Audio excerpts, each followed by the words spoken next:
Thank you. Thank you very much, Secretary Favila, for your introduction. And congratulations to COMPI President Beth Lee for your beautiful opening remarks and for putting all of this together. I'd like to also greet and acknowledge our host Congressman, Congressman Roxas. Officers and members of COMPI, members of the automotive industry, workers, ladies and gentlemen. Congratulations again to COMPI on this second motor show. This show tells the world we are ready to compete. As Beth says, the presence of 15 leading global auto brands reflects the confidence of the big automakers of the world in our local industry and the economy. I understand that COMPI was formed 13 years ago, that is 1995, when I was a senator, to respond to the challenge for the private sector to play a key role in the country's motor vehicle development. And I remember 1995, that was also the year that WTO started. And that was the year that all those special protection programs of quantitative restrictions for the motor vehicle industry ended. So you were organized at a very important time for your industry. And indeed, you have been playing a key role. You were involved in crafting the new motor vehicle development program, which focuses on the use of local parts for vehicle assembly and also on exportation. And that is the way the automotive industry in the Philippines can survive and flourish.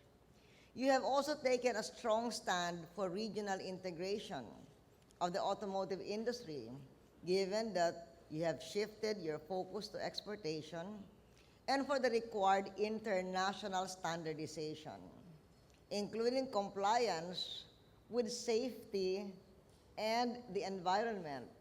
Safer motoring as symbolized by your support for the safety belt law, and cleaner motoring as symbolized by your support of the Clean Air Act.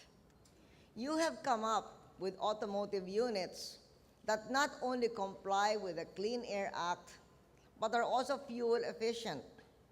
The automotive industry of the Philippines produces hybrid models, producing flexi-fuel engines that blend ethanol with gasoline fuel.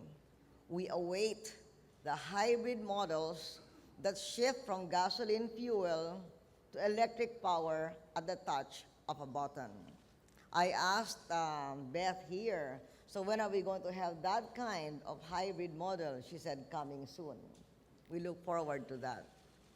And I understand from Peter Favila that he was talking to Pepito Alvarez, and Pepito said that he is coming up soon with that. So we look forward to that. I saw Pepito Alvarez somewhere here earlier. Oh, good. I'm glad you're sitting down. Thank you. Congratulations, Pepito, and good luck. And we want all of this for many reasons. For one, this is part of our Green Philippines program, wherein we want an energy-efficient nation, free from reliance on costly and exhaust-spewing cars, as well as smokestacks. Renewable energy is a very big help in our Green Philippines program.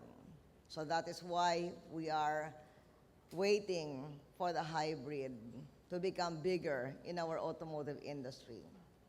In general, for renewable energy, we can harness our sun, wind, and geothermal resources and produce our own clean fuels through biofuels and not rely on foreign suppliers. But we need the will of the people and the support of COMPI to move our political leaders to embrace this new, clean, green Philippines. I asked Congressman Roxas to sit here in front because I want to thank him and through him Congress for passing the Renewable Energy Bill in the House of Representatives. Now I ask Kampi to help us in our call on the Senate to pass this urgent legislation on the development and promotion of renewable energy sources. We are confident that your voices will be heard. I have heard the term influential many times this morning, and indeed, Kampi is influential. We have not forgotten that you were among the supporters of the law rationalizing the excise tax on motor vehicles, and that you were among the staunchest campaigners for the Biofuels Act. So I would like to thank you so much for your support.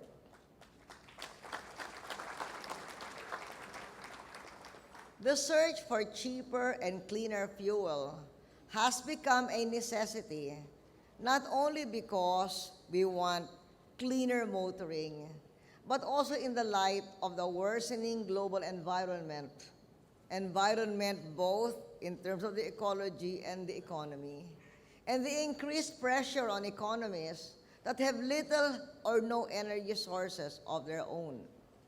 The rise in oil prices, we know, is a global problem that is affecting consumers in developed and developing countries alike. However, we realize that the reality that the problem is global provides little comfort for those here in the Philippines who are faced by this global challenge in their homes and in their barangays.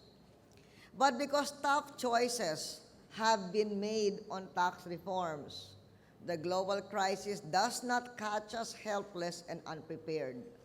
Through foresight, grit, and political will, we built a shield around our country that has slowed down and somewhat softened the worst effects of the global crisis.